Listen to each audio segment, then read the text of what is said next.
చదవబడిన వాక్య భాగం నుండి కొన్ని విషయాలు మనం నేర్చుకునే ప్రయత్నం చేద్దాం.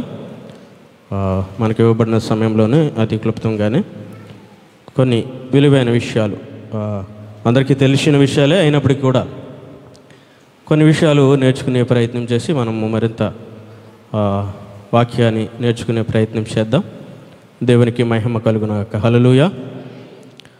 చదవబడిన వాక్య భాగాన్ని మరొకసారి పరిశీలన చేసినట్లయితే కనుక 118వ కీర్తన భాగము 22వ వచనాన్ని మనము ఒకసారి మరలా ధ్యానం చేస్తే కనుక, ఇల్లు కట్టువారు నిషేధించిన రాయి మూలకు తలరాయి ఆయను. అయితే చాలా సందర్భాల్లో ఈ వాక్య భాగాన్ని, చాలా సందర్భాలు అంటే ఒక సందర్భంలో చదువుతాము. ఏ సందర్భంలో చదువుతాం తెలీదా? ఇల్లు శంకుస్థాపన చేసే సందర్భాల్లో ఈ యొక్క వాక్య భాగాన్ని మనము చాలా ప్రాముఖ్యమైనదిగా మనం చదువుతూ ఉంటాము. నూతన లేఖన భాగాలు కూడా అనేక చోట్ల, సువార్త భాగంలోనూ అలాగే పత్రిక భాగంలోనూ కూడా ఈ మాట అనేక సార్లు ప్రస్తావించబడిందన్న విషయం మీకు తెలుసు. అయితే ప్రభువైన దేవుడు ఈ మాటను ఎందుకు, అయితే భౌతిక సంబంధమైన గృహమును గురించి ఈ ఒక వాక్య భాగాన్ని మాట్లాడుతున్నారా, లేదా ఆత్మీయ సంబంధమైన గృహమును గురించి లేదా ఇల్లును గురించి దేవుడు మాట్లాడుతున్నాడు అనే విషయాన్ని మనము ధ్యానం చేసే ప్రయత్నం చేద్దాం. అయితే చాలా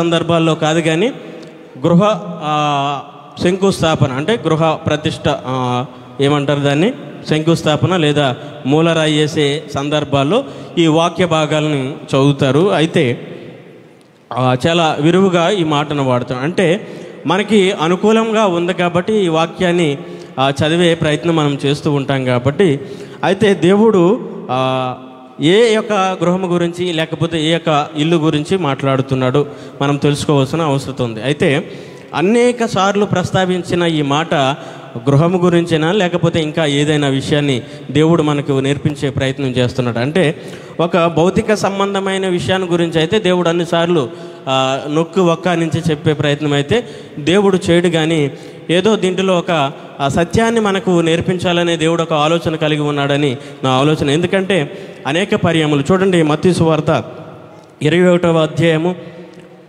42వ వచన భాగంలో కనుక చూస్తే,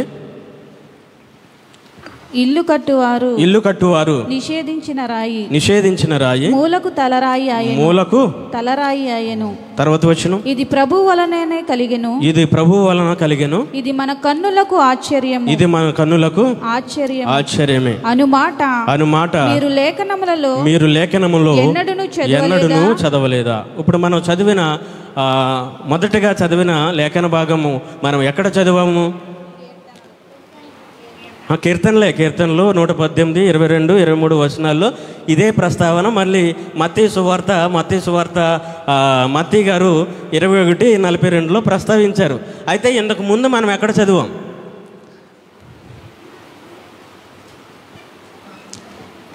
మత్తయి సువార్త 21, 42, 43 చదవకముందు ఇంతకుముందు మనం ఎక్కడ చదివాం? లేఖనంలో మనం చదివాం. అర్థమవుతుందండి? ఇక్కడ ఆ మాట ప్రస్తావించాడా? 43వ వచనంలో లేఖనం మీరు ఎన్నడూను చదవలేదు. అంటే ఇప్పుడు మనం చదివింది ఏ భాగము? మనం చదివాం కనుక ఆ యొక్క ప్రస్తావన మత్తయి గారు ప్రస్తావిస్తున్నారు. అంటే ఎందుకు మీరు ఆశ్చర్యపడుతున్నారు, ఇంతకుముందు లేఖనాల్లో మీరు ఈ మాటను చదవలేదా అని ఆ ప్రజలకు చెప్పే ప్రయత్నము మత్తయి గారు చేస్తూ ఉన్నారు. కాబట్టి చూడండి, ఆ యొక్క ఉద్దేశం ఏంటంటే లేఖనాలను కోట్ చేస్తూ దేవుని యొక్క ప్రవక్తలను కోట్ చేస్తూ ఈ విషయాన్ని చెబుతూ ఉన్నారు.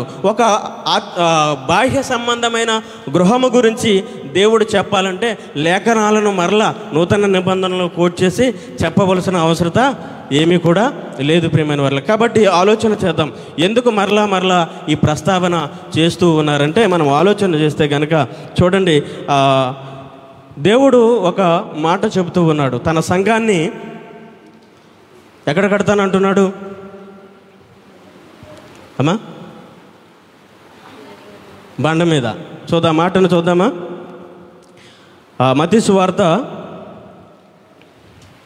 16వ అధ్యాయము 18వ వచనం భాగం. మరియు నీవు పేతురువు ఈ బండ మీద నా సంఘమును కట్టుదును. మీకు ఏం అర్థమైంది ఈ మాటను చదువుతున్నప్పుడు? 18వ వచనాన్ని మనం చదువుతున్నప్పుడు మీకు ఏమి అర్థమైంది? పేతురుతో ప్రభు అని యేసుక్రీస్తు వారు మాట్లాడుతూ ఉన్నారు. ఆ మాట యొక్క భావము మనకు ఏమర్థమైందంటే, పేతురు అనగా రాయి. పెట్రోస్ అనే గ్రీక్ పదం నుండి ప్రస్తావించిన తర్జుమా చేయబడిన పేరు కనుక పెట్రోస్ అనగా రాయి.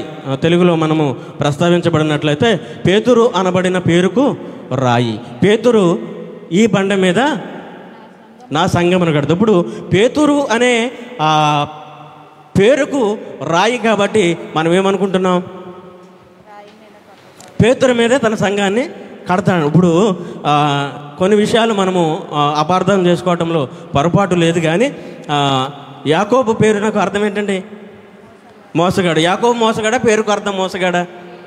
అయితే ఇక్కడ పేతురు గారి పేరు యొక్క అర్థం ఏంటి? ఇప్పుడు ఎక్కడ సంఘం కడతానన్నాడు చూడండి. అక్కడ ఈ బండ మీద అంటే పేతురు మీద కడతానని అనలేదు, ఆయన బండను ప్రస్తావించాడు. అంటే బండ మీద తన సంఘాన్ని కడతానన్నారు. ఇప్పుడు ఆ బండ ఎవరనేది మనం అర్థం చేసుకోవాలి. పేతురా, లేకపోతే ఇంకెవరైనా, యోహాను గారా, లేకపోతే అపోస్తుడా, లేకపోతే మార్కా, లోకా ఏంటనేది మనం చూసే ప్రయత్నం చేద్దాం. అంటే మీకు ఒక క్లారిటీ వచ్చింది కదా. అంటే మరలా నన్ను మీరు తప్పుగా భావించకూడదు. పేతురు అనే మాటకు ఏమి అర్థము? రాయి. ఈ బండ మీద అంటే పేతురు మీద తన సంఘాన్ని కడతానన్నాడా, లేకపోతే బండ మీద కడతానన్నాడా? కింద వచనాన్ని కూడా చూడండి. ఆయనకు ఒక బాధ్యతను అప్పగిస్తూ ఉంటాడు. పాతాళపు లోకద్వారములు దాని ఎదుట నిలువ నేరవు నేను నీతో చెప్పుచున్నాను. కాబట్టి ఆ సంఘము ఎదుట ఏమి నిలబడవండి? పాతాళ. అప్పుడు ప్రభువు చెప్తున్నాడు, పాతాళ యొక్క తాళపు చెవులు ఎవరికి ఇచ్చాడు? పనిని పేతురికి అప్పగిస్తున్నాడు తప్ప పేతురు మీద తన సంఘాన్ని కడతానని అక్కడ చెప్పబట్టలేదు. మనము పేతురు అనే మాటకు రాయి కాబట్టి పేతురు మీదే తన సంఘాన్ని స్థాపించాడు అని అనుకుంటున్నాం. కాబట్టి సంఘాన్ని కట్టాలంటే దేవుడు కట్టాలి, సంఘాన్ని రూపొందించాలంటే దేవుడు కట్టాలి. అయితే మనము ఆలోచన చేద్దాం.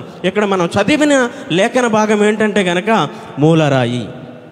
మూలరాయి అంటే అసలు మనకు తెలిసిన మనము ఈశాన్య మూలాన్ని పెట్టే 12 ఇటుకలు లేదా 7 ఇటుకలు 3 ఇటుకలు కాదండి. మూలరాయి అంటే మూలను పెడతాం కాబట్టి 12 ఇటుకలు పెడతాము. ఆ బకెట్లో ముంచి నానబెట్టి తర్వాత చేయవలసినవి చేసి ఒక మూలను పెడతాం, ఈశాన్య మూలాన్ని. కాబట్టి మీరు మనకు ఎలా అర్థమవుతుంది అంటే కనుక మూలరాయి అంటే ఈశాన్య మూలను పెట్టే మూలరాయిలానే మనకు అర్థమవుతుంది. ఎందుకంటే మన ఆలోచనలు ఆ విధంగా ఉన్నాయి కాబట్టి దీంట్లో పొరపాటు ఏం లేదు. అయితే కొద్దిగా ఆధ్యాత్మికమైన కోణంలోనికి మనం వెళ్తే కనుక చూడండి, 22వ వచనం 22వ వచనం చూసినట్లయితే కనుక 118 నిషేధించబడిన ఇల్లు కట్టువారు ఆ నిషేధించిన రాయి మూలకు తలరాయి అయిన. సరిపోదు. ఇప్పుడు ఇల్లు కట్టువారు నిషేధించిన రాయి అంటే కనుక ఎవరో ఒకరు నిషేధించారు. ఆ ప్రస్తావన ఇక్కడ తీసుకువస్తున్నాడు దేవుడు. ఇదే ప్రస్తావన మరలా మత్తయి సువార్త, అపోస్తల కార్యంలో, లూకా సువార్తలో ఇదే సందర్భంలో ప్రస్తావించబడింది. ఎందుకంటే లూకా సువార్తల్లో 2-3 సందర్భాల్లో సువార్తలో రాసిన వారు 3 కూడా అటు ఇటుగా ఇద్దరైనా ఉన్నారు. అయితే రిఫరెన్స్లు మీకు చెప్పే ప్రయత్నం నేను చేయట్లేదు. కానీ అయితే ఇక్కడ ఎవరో ఒకరు నిషేధించారు. ఎవరు నిషేధించారు? ఎవరు యేసుక్రీస్తును అంగీకరించలేదంటే మీ అందరికీ తెలుసు. ఎవరు అంగీకరించలేదు, ఎవరు నిషేధించారు అంటే తన సొంత ప్రజలే అంగీకరించలేదు, వారు నిషేధించారు. అయితే మనం ఆలోచన చేస్తే కనుక ఇప్పుడు ఆయన సంఘాన్ని కట్టాలనుకుంటున్నాడు. ఎక్కడ కట్టాలనుకుంటున్నాడు అని అంటే కనుక బండ మీద కట్టాలనుకుంటున్నాడు. ఆ బండ ఎవరు ఏంటనేది మనము ఆలోచన చేసే ప్రయత్నం చేద్దాం. అయితే నా ఉద్దేశం ఏంటంటే, బండ అంటే మనము చదవబడిన లేఖన భాగంలో మనం ఇల్లు కట్టేటప్పుడు ఏం వేస్తామండి? చెప్పాలి మీరు. మూలరాయిని వేస్తాం. అంటే శంకుస్థాపన చేసే సమయంలో ఒక మూలరాయిని వేస్తాము. అదే మనకు ఇంటికి ప్రాధాన్యమైనదిగా మనం భావిస్తూ ఉంటాం కదండి. ఎప్పుడైతే ఒక ప్రార్థన చేసి ఆ మూలన పెట్టామో ఆ 12 ఇటుకల మీద ఇల్లంతా బేస్ అవుతుందండి. మీకు అర్థమవుతున్నాయి నా మాటలు? మీరు ఎప్పుడైతే ప్రార్థన చేసి కొబ్బరి నూనె రాసి 12 ఇటుకలు ఈశాన్య మూలాన్ని పెడతారు, కుటుంబ సభ్యులు ఎక్కువ ఉంటే 21 కూడా పెడతారు.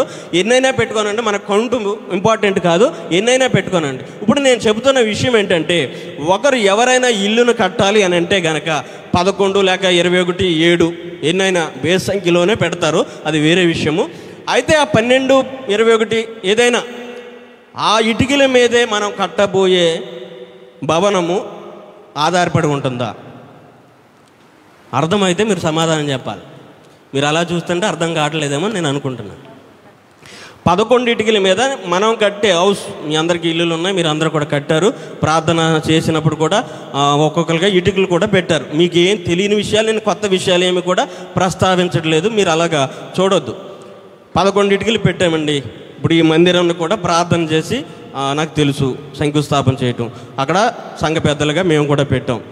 ఆ ఇటుకలు పెట్టినప్పుడు ఇప్పుడు ఈ మందిరము ఆ మూలన పెట్టిన ఇటుకల మీద బేస్ అయ్యి ఉందా లేకపోతే దేని మీద బేస్ అయ్యి ఉందో మీరు చెప్పాలి. మీరు చెప్తేనే నేను వాక్యం చెప్తాను. అమ్మా దాని మీద ఉందా? దేవునికి స్తోత్రం. ఇంకా ఎవరైనా?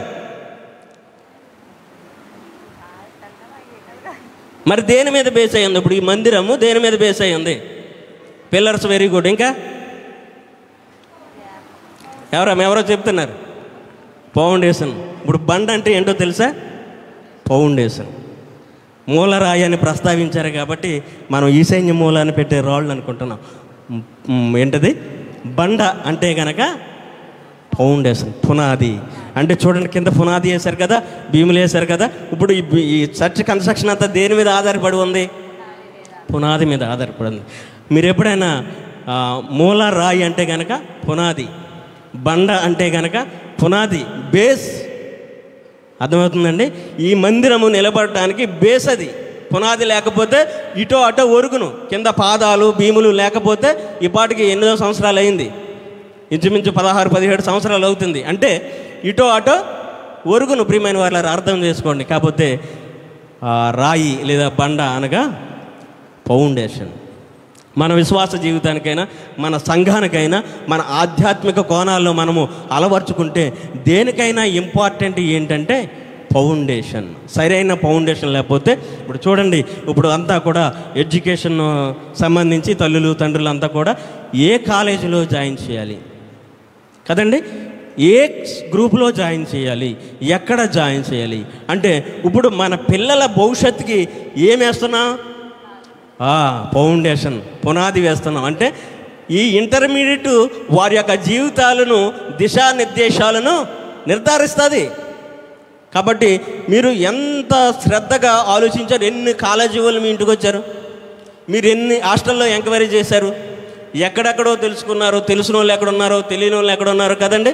ఎన్నో ఎంక్వైరీలు చేసి మనం ఎక్కడ వేస్తే మన పిల్లలు బాగా చదువుతారు. ఎందుకు ఇంత ఆలోచన చేస్తున్నామంటే వారి యొక్క భవిష్యత్తు బాగోవాలి. వారి యొక్క భవిష్యత్తు బాగోవాలంటే వారి యొక్క ఫౌండేషన్, పునాది బాగోవాలి కదండి. మన పిల్లల విషయంలో ఇంత ఆలోచన కలిగి ఉన్న మనము, దేవాతి దేవుడు తన సంఘాన్ని కట్టాలనుకున్నప్పుడు మూలరాయిగా ఎవరను నిర్మించాడని అనుకుంటున్నారు మీరు? అమ్మా పేతురు. వెరీ గుడ్, దేవునికి స్తోత్రం. ఎంత చెప్పినా కూడా మళ్ళీ పేతురు అంటున్నారు. హల్లెలూయా. చూడండి, ఎఫెసీయులకు రాసిన పత్రిక 2వ అధ్యాయము 20వ వచనం. క్రీస్తు యేసే ముఖ్యమైన మూలరాయి. ఏమండి ఒక్క నిమిషం, మనం ఇప్పుడు దాకా ఏం మాట్లాడుకున్నాం? చదువు గురించి మాట్లాడుకున్నాం. మన పిల్లల భవిష్యత్తు బాగుండాలంటే వారికి మంచి పునాది మనం వెయ్యాలి. అయితే మన ఆధ్యాత్మిక జీవితాలు బాగోవాలంటే మన పునాది ఎవరి మీద కట్టబడాలి అంటే కనుక అపోస్తలుడైన పౌలు ఎఫెసీయులకు రాస్తూ ముఖ్యమైన మూలరాయి ఎవరటండి? ఇక్కడ ప్రస్తావన మీరు చూడండి. ముఖ్యమైన మూలరాయి క్రీస్తే, యేసుక్రీస్తు వారే మనకి ఆధారమైన ఫౌండేషన్. మీరు అందరూ ఇల్లులు కట్టారు కదండి, మేస్త్రులు కూడా ఇప్పుడు చెప్పిన ఉదాహరణ లాంటిది. మేస్త్రిని కూడా మనం సంప్రదించినప్పుడు పలానా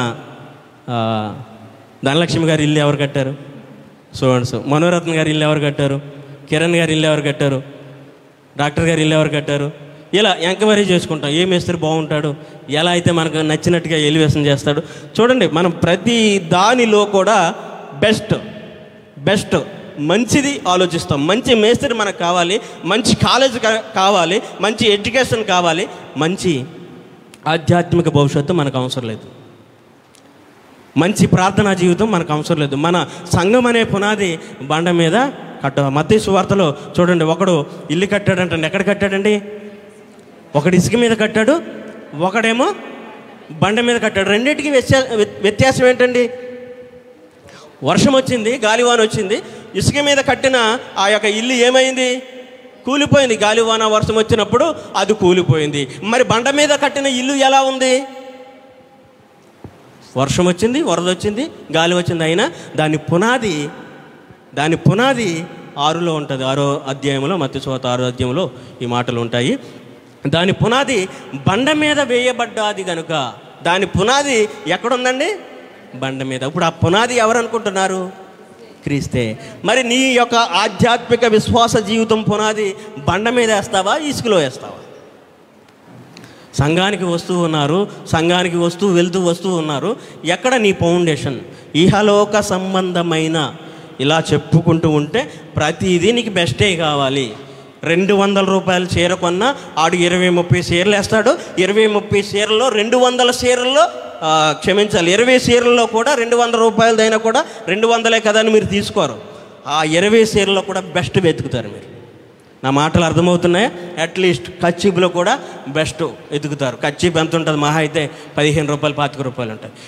డిజైన్, గడి, ఫ్లవర్స్ ప్రతిదీ అబ్జర్వ్ చేస్తారు. ఎందుకంటే మీరు ఏది చూడండి మీకు బెస్టే కావాలి. మరి మీ యొక్క భవిష్యత్తు, మీరు ఇహలోకంలో ఉన్నదానికి మంచి పునాది వేయాలనుకుంటున్నారు. మన పునాది ఎక్కడ? క్రీస్తులో వేయబడాలి. మనం ఎక్కడ కట్టబడాలి? క్రీస్తులో కట్టబడాలి.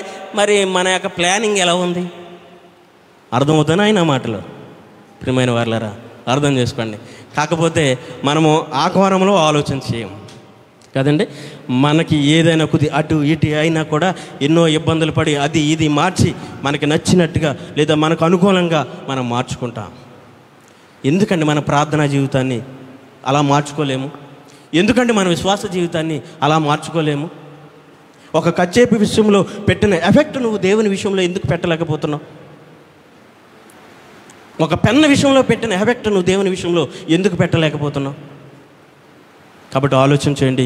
యెషయా 28:16 వచనం చూడండి. యెషయా గ్రంథము 28:16 వచనం చూడండి.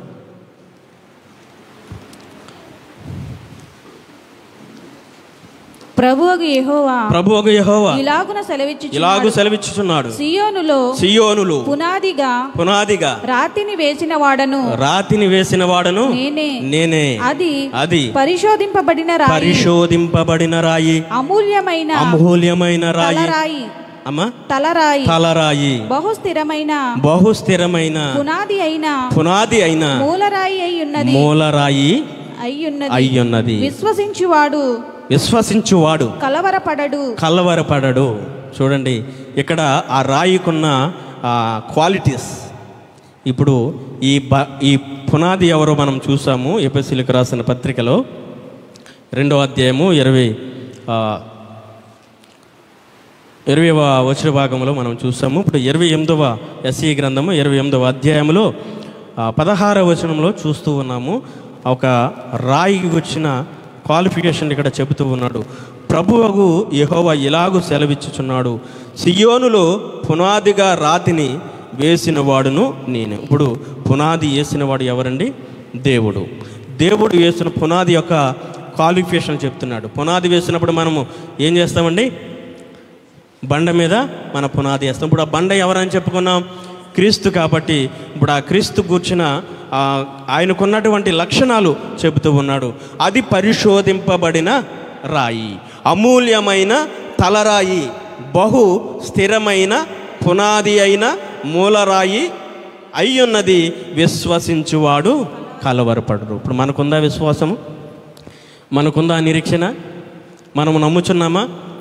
దేవుడే పునాది వేశాడు, దేవుడే మన కొరకు పునాది వేశాడు. మనము ఏ విధంగా ఉన్నాం? దేవుడు పునాది వేశాడు. ఇప్పుడు మన పునాది ఎవరు? మనం ఇప్పుడు కట్టబడాలి ప్రియమైన వారులారా. మీకు అర్థమవుతుందో లేదో? మనం ఇప్పుడు మందిరముగా లేదా సంఘముగా లేదా సార్వత్రిక సంఘముగా కట్టబడాలి. ఇప్పుడు మన పునాది ఎవరు అని చూసినట్లయితే కనుక ప్రభువైన క్రీస్తు మన పునాది అయి ఉన్నాడు. చదివారు కదా ఎఫెసీయులకు. మరొకసారి చూడండి ఆ మాట. సాధ్యమైతే అండర్లైన్ చేసుకునే ప్రయత్నం చేయండి. ఎఫెసీయులకు రాసిన పత్రిక 2వ అధ్యాయము 20వ వచన భాగాన్ని మనం ఒకసారి మరలా. క్రీస్తు యేసే ముఖ్యమైన మూలరాయి అయి ఉండగా అపోస్తలులను ప్రవక్తలను వేసిన పునాది మీద మీరు కట్టబడి ఉన్నారు. చాలమ్మ. ఇప్పుడు మీరు అర్థం చేసుకునే ప్రయత్నం చేయండి. అపోస్తలులు, ప్రవక్తలు. ఎవరు మూలరాయి, ముఖ్యమైన రాయి? ఇప్పుడు మనం ఎవరి చేత కట్టబడాలంటే ప్రవక్తలు, అపోస్తలులు. మీకు అర్థమవుతుందండి? బేస్ ఎవరంటే ప్రభువైన యేసుక్రీస్తు వారు. ఇప్పుడు మనల్ని చేర్చేవారు ఎవరంటే అపోస్తలులు, ప్రవక్తలు. ఇప్పుడు మనం ఏం చేయాలంటే దేవుని సంఘముగా మనం కట్టబడాలి. దేవుని ఒక స్ట్రక్చర్ రావాలంటే, ఈ యొక్క చర్చ్ మందిరం నిర్మాణం కావాలంటే పునాది ఉంది. పునాది తర్వాత పిల్లర్లు వేశారు, పిల్లర్ల తర్వాత స్లాబ్ వేశారు. మనకి కొద్ది కింద ప్లేస్ కావాలి కాబట్టి 2వ స్లాబ్ వేశారు. ఇప్పుడు ఈ యొక్క 2 స్లాబ్లు బరువు అంతా కూడా ఎక్కడ ఆనుకుని ఉందంటే ప్రాముఖ్యమైనది. ఈ బిల్డింగ్ అంతటికి కూడా ఏది ప్రాముఖ్యమైనది అంటే పునాది ప్రాముఖ్యమైనది. కనుక పునాది మీద ఈ 2 స్టేర్ల స్లాబ్ అంతా కూడా బేస్ అయ్యినది. ఇప్పుడు మనము అపోస్తలులు, ప్రవక్తలు కట్టిన ఎవరి మీద బేస్ అయ్యి ఉండాలి? ప్రభువైన యేసుక్రీస్తు వారి మీద బేస్ అయ్యి ఉండాలి. మనము ఎవరి మీద బేస్ అయి ఉంటున్నాం? మన సొంత ఆలోచనలు, మన సొంత వివేచన, మన సొంత జ్ఞానముతో మనం బేస్ అయి ఉంటున్నాం. కాబట్టి దేవుని సార్వత్రిక సంఘములో మనము చేర్చబడటానికి ఇష్టపడట్లేదు ప్రియమైన వారులారా. చూడండి, ఇంకా మనము ఆలోచన చేస్తే కనుక కొరింథీయులకు రాసిన పత్రిక 3వ అధ్యాయం 11వ వచనం చూడండి. వేయబడినది తప్ప మరి ఒక పునాది ఎవడును వేయనేరడు. మీకు అర్థం? ఈ పునాది యేసుక్రీస్తే. మీకు అర్థమవుతుంది కదండి? ముఖ్యమైన పునాది యేసుక్రీస్తు వారు. రెండవదిగా చూస్తున్నట్లయితే ఆ పునాది మీద కట్టబడటకు ప్రవక్తలు, అపోస్తలులు ఉన్నారు. మూడవదిగా చూసినట్లయితే వేయబడిన పునాది తప్ప మరి ఒకడు వేరొక పునాది వేయనేరడు. కాబట్టి చూసినట్లయితే కనుక ఆల్రెడీ మనకి పునాది వేయబడ్డది. మనం ఇప్పుడు చేయవలసిన పని ఏంటంటే మన మందిరముగా కట్టబడాలి. కాబట్టి మన మందిరాలు లేదా మన యొక్క ఆత్మీయ మందిరాలు ఏ విధంగా కట్టబడాలంటే మనము చూసినట్లయితే చూడండి, ఎఫెసీయులకు రాసిన పత్రిక, పేతురు రాసిన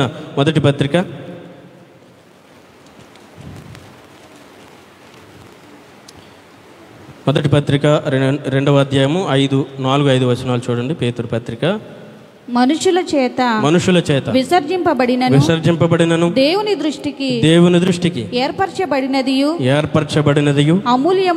అమూల్యమైన సజీవమునైన రాయియగు ప్రభువునొద్దకు వచ్చిన వారై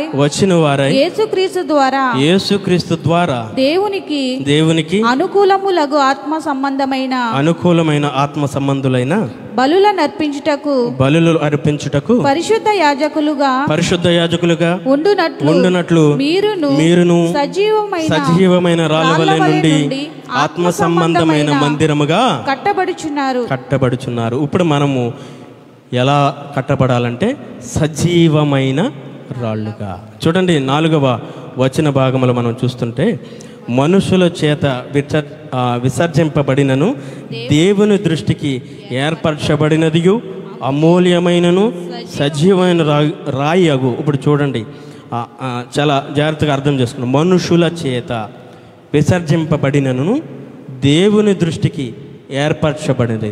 మనుషుల చేత ఎవరు విసర్జింపబడ్డారు? యేసుక్రీస్తు. కానీ ఎవరి చేత ఏర్పరచబడ్డాడు? మీకు మనం మొట్టమొదటిగా చదివిన విషయం మీకు అర్థమవుతుందో లేదో, నిషేధించబడిన రాయి. ఎందుకు మూలరాయి ప్రధానమైన రాయి అయ్యిందంటే, ఈ వచనంలో మనం చాలా జాగ్రత్తగా ఆలోచన చేస్తే, మనుషుల చేత విసర్జింపబడినను దేవుని దృష్టికి ఏర్పరచబడినదియు అమూల్యమును సజీవమైన రాయియగు ప్రభువునద్దకు వచ్చిన వారై.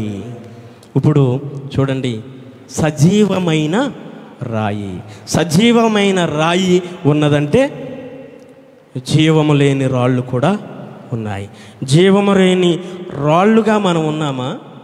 జీవము కలిగిన రాళ్ళుగా మనం ఉన్నామా? ఇప్పుడు మందిరముగా కట్టబడాలి అంటే మనలో ఏం కావాలి? చచ్చిపోయిన స్థితిలో మనం ఉంటే కనుక మనలో ఇప్పుడు జీవము రావాలి. ఆయన సజీవము గల రాయి. ఎవరు? ప్రభువైన యేసుక్రీస్తు వారు. ఆయన యూదుల చేత నిషేధింపబడిన వాడైనప్పటికీ కూడా చూడండి, ఆయన ఒక మందిరపు స్ట్రక్చర్లో మనల్ని ఇమిడ్చుకోవాలని దేవుడు ఆలోచనకున్నాడు. తనలో మనలను విలీనము చేసుకోవాలని దేవుడు ఆలోచన కలిగి ఉన్నాడు. ప్రియమైన వారలారా, చూడండి, సజీవమైన రాయియగు ప్రభువునొద్దకు మనం ఏం చేయాలండి? రావాలి. యేసుక్రీస్తు ద్వారా దేవునికి అనుకూలములకు ఆత్మ సంబంధమైన బలులను పరిశుద్ధ యాజకులుగా ఉండినట్లు మీరు సజీవమైన రాళ్ళు వలె ఉండి ఆత్మ సంబంధమైన మందిరముగా కట్టబడాలి. ప్రియమైన వాళ్ళ. కాబట్టి చూడండి, మనలో ఇప్పుడు జీవం ఉందా? మనం కట్టబడటానికి సిద్ధంగా ఉన్నామా? కట్టబడే స్థితిలో ఉన్నామా? దేవుడు లేదా సంఘ సేవకులు లేదా ప్రవక్తలు, బోధకులు చదవబడిన లేఖన భాగంలో ఉపయోగపడే రాళ్ళుగా మనం ఉన్నామా? మన మందిరంలో కట్టబడాలంటే నీలో జీవం ఉండాలి. నువ్వు కట్టబడాలి. నిన్ను ఉపయోగించుకోవాలంటే నీలో జీవం ఉండాలి. జీవం గల రాయిగా నువ్వు ఉన్నావా? లేకపోతే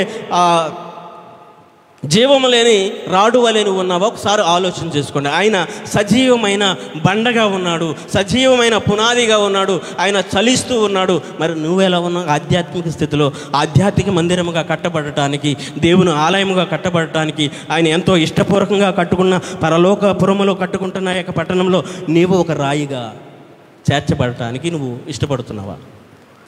అర్థమవుతుందని అనుకుంటున్నాను. ఆ పరలోక మందిరంలో నిన్ను చేర్చుకోవటానికి, ఆ యొక్క మందిర నిర్మాణంలో నిన్ను చేర్చుకోవటానికి దేవుడు ఆలోచన కలిగి ఉన్నాడు. నువ్వు సిద్ధంగా ఉన్నావా? ఆ పరలోక మందిరంలో నువ్వు ఎత్తబడటానికి లేదా ఆ కట్టడంలో నువ్వు ఇమర్చబడటానికి నువ్వు సిద్ధంగా ఉన్నావా? ఒక్క కండిషన్, కానీ నువ్వు చెల్లించాలి. నువ్వు జీవం లేని ఒట్టి రాడుగా ఉంటే దేవుడు నిన్ను తీసుకోడు, నిన్ను మందిరంలో వాడుకోడు, ఆ మందిరపు కన్స్ట్రక్షన్లో నిన్ను వాడుకోడు. ప్రియమైన వాళ్ళారా, నీలో జీవం ఉందా? నీలో ప్రాణం ఉందా? సచ్చిన వారిలే ఉన్నావా? జీవం కలిగి ఉన్నావా? ఒకసారి మనం పరిశీలన చేసుకుంటే మన యొక్క స్థితి ఎలా ఉంది? ఆయన పునాదిగా ఉన్నాడు, మనము రాళ్ళు వలె ఉన్నాము. అపోస్తులు పిల్లర్ల వలె ఉన్నారు, ప్రవక్తలు స్లాబ్ వలె ఉన్నారు. మరి మనం రాళ్ళుగా ఉండాలి. ఆ మందిరంలో కూడా మనము కూడా చేర్చబడాలంటే మనలో జీవం ఉండాలి. జీవం అనగా మనలో దేవుని వాక్యము ఉండాలి. నీలో దేవుని వాక్యము ఉందా? దేవుని వాక్యం నీలో చలిస్తుందా? దేవుని వాక్యం నీలో బ్రతికి ఉందా? ఆలోచన చేద్దాం. ఈ మధ్యాహ్న కాల సమయంలో దేవుడు ఎంతో చాలా వివరంగా దేవుడు ఈ మాటలు మనకు తెలియపరుస్తున్నాడు. చూడండి, మొదటి రాసిన పేతురు పత్రిక 2వ అధ్యాయము 7వ వచనాన్ని ఒకసారి చూడండి. విశ్వసించిన మీకు ఆయన అమూల్యమైన వాడు. విశ్వసింపని వారికైతే ఇల్లు కట్టువారు ఏ రాతిని నిషేధించెదరో అదే మూలకు తలరాయి ఆయను, మరియు అది అడ్డురాయి అడ్డుబండయు ఆయను. చూడండి, ఒకవేళ ఈ యొక్క పునాదిని కనుక మీరు నిషేధిస్తే అదే మూలకు తలరాయి అంటండి. అదే ప్రధానమైన ఫౌండేషన్. ఇప్పుడు కనుక నువ్వు నిషేధిస్తే ఏం జరుగుతుందండి? అది మూలరాయి కనుక ఆ రాతిని, అంటే ఆ బండ మీద నువ్వు కట్టబడటానికి ఒకవేళ నువ్వు అంగీకరించకపోతే నువ్వు తర్వాత చూడండి ఏం జరుగుతుందంట? అది అడ్డురాయి అయిపోతుందంటండి, అడ్డుబండ అయిపోతుందంట. అంటే మనకి అవకాశం ఉంది. ఈ యొక్క పరలోకపు పట్టణంలో కట్టబడటానికి మనకి ఇంకా అవకాశం ఉంది ప్రియమైన వాళ్ళారా. ఆలోచన చేయండి, ఆలోచించండి. ఇంకా సమయం ఉంది. కానీ ఇదే సమయం రేపు ఉండకపోవచ్చు, ఇదే అవకాశం రేపు ఉండకపోవచ్చు. దేవునిలో నువ్వు ఒక్కొక్క రాడుగా చేర్చబడటానికి, ఈ యొక్క సార్వత్రిక సంఘముగా మనం కట్టబడటానికి మనం ఇష్టపడుతున్నామా లేదా ఆలోచన చేసుకుంటే కనుక మనకు అర్థమవుతుంది. చూడండి, ఇంతవరకు మనము ఒకవేళ పేతురు మీద నువ్వు కట్టబడాలని అనుకున్నావేమో. పేతురేమి అసామిషి వ్యక్తి ఏమీ కాదు. నేను పేతురునేమి తక్కువ చేయటం లేదు, కానీ ప్రధానమైన వీళ్ళు కూడా రాళ్ళ వలె ఉన్నారు. వీళ్ళు కూడా మనకి ఆధారమైన పిల్లర్స్గా ఉన్నారు. అపోస్తులు అంటే అషామషి విషయమేమి కాదు. కానీ ప్రధానమైన మూలరాయి ఎవరు అనేది మనం గుర్తుపెట్టుకోవాలి. ప్రధానమైన మూలరాయి ఎవరంటే క్రీస్తే. చూడండి, పత్రిక భాగంలో చూసాము, లేఖన ప్రవచన భాగాల్లో చూసాము, లేఖన భాగాల్లో కూడా మనం చూసాము. కాబట్టి ప్రధానమైన బండ ఎవరంటే ఆ రోజు క్షమించాలి, ప్రధానమైన బండ ఎవరంటే ప్రభువైన యేసుక్రీస్తు. ఇశ్రాయేలు కాలంలో బండను ఎందుకు పోల్చాడంటే, ఒక మంచి కన్స్ట్రక్షన్ చేయాలంటే ఒక మంచి బండ మీద కట్టబడి, ఎప్పుడైతే ఆ రాతి మీద ఆ పెద్ద బండ మీద ఎప్పుడైతే ఇల్లు కట్టారో దానికి ఏమవుతుందండి, విలువ వస్తుంది. ఇల్లు కట్టకుండా ఆ రాడుగా ఉంచేస్తే ఎవరు పట్టించుకోరు. ఎప్పుడైతే ఇల్లును కట్టామో చూడండి, అలాగే యేసుక్రీస్తు వారిని కూడా మనం తృణీకరిస్తున్నామేమో. ఆయన బండగా ఉన్నాడు, పునాదిగా ఉన్నాడు ఆల్రెడీ. ఒకవేళ ఆయన తృణీకరింపబడిన వాడిగా ఉన్నాడని అనుకుంటున్నావేమో. ఇంకా పని చివరికి వచ్చేసింది. నువ్వు చేర్చబడటానికి కొద్ది అవకాశమే ఉంది. ఆ మహాపట్టణములో, ఆ మహామందిరములో, ఆ యొక్క పురములో చేర్చబడటానికి కనీసమైన పరలోకపు పట్టణములో ప్రహారీ గోడలు అయినా ఎలివేషన్గా అయినా ఉపయోగించుకోవడానికైనా కొద్దిపాటు సమయం ఉంది. ఆయన ఏమన్నాడు, అనేక నివాసములు కలవు, లేకపోతే అక్కడ మనము చేర్చబడాలి, లేకపోతే ఆయన చెప్తానంటాడు. కానీ నేను చెప్పేది ఏంటంటే, ఆధ్యాత్మిక మందిరంలో మనం కట్టబడాలంటే, మనం ఉపయోగపడాలంటే మనలో సజీవమైన రాళ్ళుగా ఉండాలి. ఒక నిర్జీవమైన రాడును మీరు చూడండి, ఒకటి తీసుకెళ్ళి పక్కన పెడితేనే కానీ మనం, అప్పుడు అందరికి ఇప్పుడు వాషింగ్ మిషన్లు వచ్చినాయి, కానీ గతంలో ప్రతి ఒక్కరికి కూడా రాళ్ళు ఉండేవి. ఇప్పుడు ఉన్నాయనుకోండి, వాడట్లేదు, అంతే తేడా. అది మనము దాని యొక్క స్థానాన్ని కనుక మార్చకపోతే అది ఎప్పటికీ అక్కడే ఉంటుంది. అవసరమైతే కొద్దిగా కప్పడిపోతుంది. నేను దేవుని వాక్యము ఈరోజు కదిలించకపోతే, దేవుని వాక్యం చేత నువ్వు కదిలించబడకపోతే ఎప్పటికీ నీకు అది అడ్డుబండగానే ఉంటుంది. ఈ దేవుని వాక్యము చేత నువ్వు కదిలింపబడకపోతే, నువ్వు జీవించబడకపోతే కనుక ఎప్పటికీ ఆ స్థానంలో నువ్వు ఉంటావు. కానీ చలించాలని అనుకుంటున్నావా? అక్కడ నుంచి చూడండి, కోనేరు సరస్సులోనికి ఎంతకాలం నుండి ఉన్నాడండి? అక్కడ 38 సంవత్సరాల నుంచి ఆ వ్యక్తి ఉంటే, యేసుక్రీస్తు వారు వచ్చి ఏమంటారు, ఎవడు నన్ను తీసుకెళ్ళటలేదు కనుక నేను వెళ్ళే లోపే దేవదూత రావటము, ఆ నీళ్లను కదిలించటము ఆయనకి సాధ్యపడటం లేదు. సాధ్యపడనిది ఎవడు తీసుకెళ్ళటానికి, సహాయం చేయటానికి ఎవడు రానప్పటికీ కూడా ఎవరి ద్వారా సాధ్యపడ్డదంటే ప్రభువైన యేసుక్రీస్తు వారి ద్వారా అది సాధ్యపడ్డది. ఇప్పుడు ఒకవేళ నీలో చలనము లేకపోతే, నీలో జీవము లేకపోతే, వాక్యము ద్వారా నీ వాక్యమే నన్ను బ్రతికించెను అని పాట పాడతాం కదండి. ఈ వాక్యము నిన్ను బ్రతికించడానికి సిద్ధంగా ఉంది. ఆ రోజు ప్రభువైన యేసుక్రీస్తు వారు కోనేటు సరస్సు దగ్గర ఆ వ్యక్తిని ఏ విధంగా అయితే దేవుడు స్వస్థపరిచాడో, అదేవిధంగా ఈరోజు నీ దేవుని వాక్యం నీలో జీవాన్ని కలిగిస్తుంది. నీవు ఉన్న చోటనే ఉంటావా? దేవుని మందిరంలో నువ్వు ఒక జీవము గల రాయిగా కట్టబడతావా? ఆ ఆలోచన అవకాశము మీకే వదిలిపెడుతున్నాం ప్రియమైన వారలారా.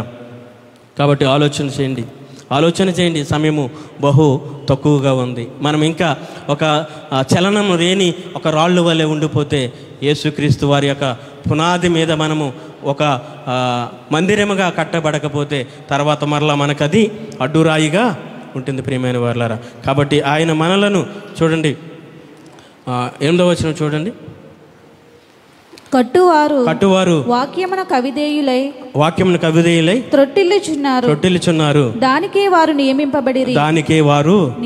చూడండి, ఇక్కడ కట్టువారు వాక్యం వలన అవిధేయులు అవుతున్నారు. దానికే ఇప్పుడు ఒకవేళ వాక్యం వలన మనం కట్టబడకపోతే కనుక మనల్ని ఎవరు కూడా వాక్యం మనలో చలనాన్ని కలిగించకపోతే మనలో ఎవడు కూడా, ఒకవేళ మనం అప్పగిచ్చేస్తాడు తీర్పుకి, దేవుడు మనలను తీర్పుకి అప్పగిచ్చేస్తాడు. కనుక అర్థం చేసుకోండి, ఆ వాక్యాన్ని మనము అర్థం చేసుకోండి. కాబట్టి నిషేధించబడిన రాయి ఎవరు, ఏ పునాది మీద దేవుడు తన ఆలయాన్ని కట్టాడు, లేదా ఏ సంఘాన్ని కట్టాడో మనం అర్థం చేసుకోవాలి. ఏ పునాది మీద అయితే దేవుడు తన సంఘాన్ని నిర్మించాడో, ఏ సంఘం మీద అయితే ఇంకా లోటు ఉందో ఆ యొక్క సంఘంలో మనం కూడా చేర్చబడటానికి ఆత్మ సంబంధమైన రాళ్ళుగా మనము మందిరముగా కట్టబడు నిమిత్తం మనము చేర్చబడాలి. ప్రియమైన వాళ్ళారా, చేర్చబడకపోతే చూడండి, రోమీయులకు రాసిన పత్రిక 9వ అధ్యాయం 33.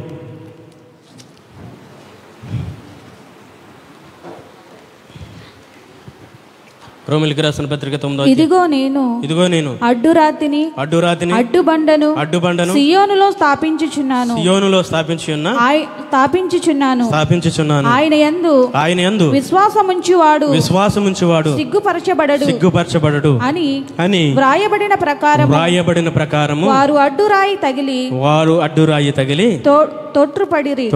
చూడండి, ఇది లేఖన భాగంలో ఇందాక ఏ విధంగా అయితే చెప్పుకున్నామో అదే విధంగా యెషయా గ్రంథంలో ప్రస్తావించబడిన మాట మరలా ఇక్కడ రోమీయులకు రాసిన పత్రికలో పౌలు గారు ప్రస్తావిస్తున్నాడు. మనలో చూడండి, ఒకసారి ఆ మాటను మరొకసారి చదవండి. ఇదిగో నేను అడ్డురాతిని అడ్డుబండను సియోనులో స్థాపించుచున్నాను ఆయన యందు విశ్వాసముంచువాడు సిగ్గుపరచబడడు అని వ్రాయబడి ఉన్న ప్రకారము వారు అడ్డురాయి తగిలి తొట్రుపడిరి. చూడండి, ఇక్కడ మనం ఇందాక పేతురు పత్రికలో 8వ వచనంలో చదువుకున్నట్టుగా అది మనకు అడ్డురాడిగా ఉంటుంది. కాబట్టి మనలో విశ్వాసం లేకపోతే, మనలో వాక్యం లేకపోతే కనుక అది మరలా మనకు అడ్డురాడుగా ఉంటుంది. ప్రియమైన వాళ్ళారా, అడ్డురాడుగా ఉంటుంది. ఆయన ఎక్కడ స్థాపించాడంటే సియోనులో స్థాపించాడు. తండ్రి అయిన దేవుడు ఈ యొక్క పునాదిని వేసినవాడు గనుక క్రీస్తులో మనమందరం కూడా ఆత్మీయమైన మందిరాలుగా, ఒక పనిముట్టులుగా మనం అమర్చబడాలంటే చెప్పబడిన వాక్యము ద్వారా ఆధ్యాత్మికమైన సజీవమైన రాళ్ళుగా మనం అందరం కూడా సమకూర్చబడాలి. దేవుని ఇంటిలో ఒక పనిముట్టుగా లేదా దేవుని యొక్క మందిరంలో ఎంతమంది చేర్చబడాలని అనుకుంటున్నారు? ఎంతమంది ఆ యొక్క పరలోకపురములో దేవుని ఆలయములో, ఆ యొక్క పరిశుద్ధ ఆలయములో మీరు కూడా చేర్చబడాలని అనుకుంటున్నారు? ఎంతమంది ఈరోజు నేను కూడా దేవుడు కట్టాలని తలంచిన మందిరంలో నేను కూడా ఒక రాడుగా, ఒక సజీవమైన రాడుగా ఉండాలని ఎంతమంది ఆలోచన కలిగి ఉన్నారు? ఆలోచించేయండి ప్రియమైన వారలారా. అటువంటి భాగ్యాన్ని దేవుడు మనకిచ్చాడు, అటువంటి సంతోషాన్ని దేవుడు మనకిచ్చాడు. ఇంకా మనం కట్టబడటానికి దేవుడు మనకి అవకాశాన్ని ఇచ్చాడు. ఇంకా అనేకమైన ఆ వాక్యాలు ఉన్నప్పటికీ సమయము మనకి తక్కువగా ఉంది. కాబట్టి సమయాన్ని మనము వినియోగించుకుంటే, వాక్యాన్ని మనం అర్థం చేసుకుంటే, ఇంతకాలము ఈ యొక్క మూలరాయి అంటే ఏదో అనుకున్నాను, ఇంటికేసే మూలరాయి అనుకున్నాను, ఆ రాడు క్రీస్తే అని తెలుసుకున్నాను. ఆ యొక్క బండ మీదే మన కొరకు సంఘాన్ని స్థాపించడానికి దేవుడు యొక్క 2000 సంవత్సరాల క్రితం పరలోకాన్ని విడిచిపెట్టి మన కొరకు తన్ని తాను బలియాయి రిక్తిగా చేసుకుని తన రక్తానంతా కార్చి మనలను సజీవమైన రాళ్ళుగా చేయటానికే దేవుడు ఈ లోకానికి వచ్చాడని మనం నమ్మినట్లయితే దేవుడు నీ కొరకు నా కొరకు తన చేతులను చాచి పిలుస్తూ ఉన్నాడు. నువ్వు కట్టబడటానికి సిద్ధంగా ఉన్నావా? ఈ వాక్యం చేత నువ్వు సలించడానికి, జీవాన్ని పొందుకున్నావా? నీ యొక్క దేవుని యొక్క వాక్యం చేత బ్రతికింపబడడానికి నువ్వు ఆశ కలిగి ఉన్నావా? వాక్యము ప్రతి ఒక్క మనిషిని బ్రతికిస్తుంది, ప్రతి ఒక్క మనిషి బ్రతుకును మారుస్తుంది. అది ఆ యొక్క మూలుగును సహితము విభజింపగలిగిన శక్తివంతమైన శక్తిగలది దేవుని వాక్యము. నిన్ను బ్రతికించడానికి శక్తివంతమైనది దేవుని వాక్యం గనుక ప్రతి ఒక్కరు మిమ్మల్ని మీరు పరిశీలన చేసుకోండి. నేను చచ్చిన స్థితిలో ఉన్నానా? చచ్చినదైతే కనుక ప్రవాహానికి కొట్టుకుపోతుంది. అదే బ్రతుకున్న చేప అయితే కనుక ప్రవాహానికి ఎదురు వీగుతుంది. చచ్చిపోయిన స్థితిలో ఉంటే నువ్వు ఈ లోకంతో పాటు కొట్టుకుని పోతావు. అదే బ్రతికి ఉంటే ఈ లోకంలో ఎన్ని సమస్యలు వచ్చినా, ఎన్ని ఇబ్బందులు వచ్చినా ఎదురు ఈగే ప్రయత్నాన్ని నువ్వు చేస్తావు. నువ్వు చచ్చిపోయే వ్యక్తిగా ఉంటావా, లేదా బ్రతికి చలించగలిగే వ్యక్తిగా నువ్వు ఉంటావా? సజీవమైన రాడుగా ఉంటావా? చలనం లేని రాడుగా నువ్వు ఉంటావా? దేవుని మందిరంలో చేర్చబడటానికి నువ్వు ఇష్టపడతావా? లేదు, నేను ఇలాగే అడ్డుబండగా ఉండి ఇలాగే నేను నశించిపోతానని నువ్వు ఆలోచన చేసుకుంటావు. మీ యొక్క విజ్ఞతకే నేను విడిచిపెడుతున్నాను. ఈ మాటల ద్వారా మనందరి వెనుకడిలో ప్రభు ఈ మాటలు మరింతగా ఆలోచింపచేసే విధంగా, మన జీవితాలను సరిచేసే విధంగా దేవుడి యొక్క మాటలు మనందరి హృదయాల్లో ఫలింపచేసి ఆశీర్వదించును గాక.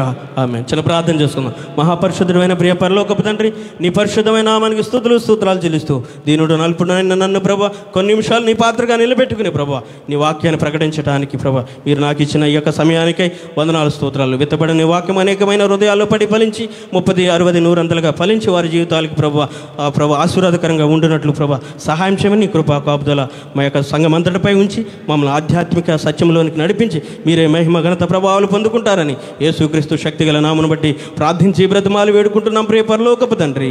ఆమేన్.